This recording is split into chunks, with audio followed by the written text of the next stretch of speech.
it's very revealing, right? Like the stuff that I'm talking about on this record. And you gotta have a certain level of like, oh, I said that, should I like say that?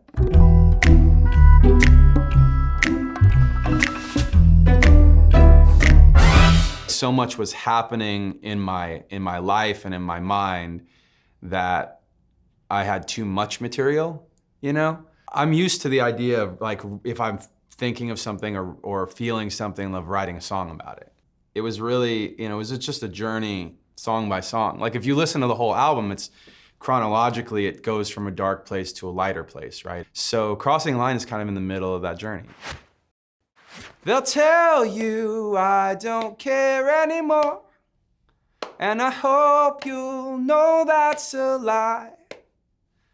'Cause I found what I have been waiting for, but to get there means crossing a line, so I'm crossing a line.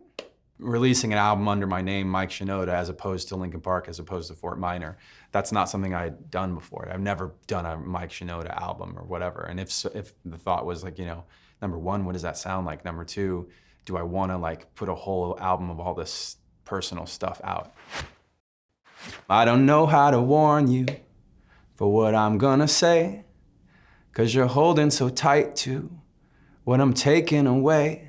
You know, as I go out here and do this thing, or as I'm doing something different, that doesn't mean that I have any less respect for what, you know, from what the past has been. I got demons inside me, so I'm faced with a choice.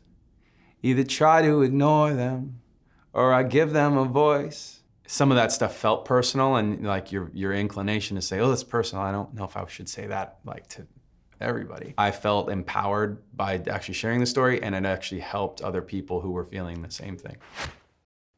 And it's keeping me up at night, worried it's not all right, holding back things you don't know.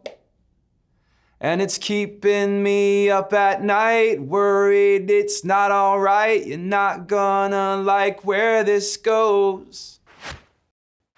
It's not about status, you know it never was, 'cause what good is the kingdom when you're missing the love? This is not a goodbye now, I'm not going away. No, I don't have the answers, but I do have the faith. This isn't me looking back at it and saying, okay, well, let me explain everything that's happening with this album, and here's a definitive, you know, understanding of things. This album is some early part on a journey, you know, and after this album, like the next songs I make, the next shows I do and all that stuff, like there's a lot of unknowns there. Like I just have this faith that like, as long as I'm putting I'm investing in myself, and I'm investing in this thing that I'm making, then it'll be fine.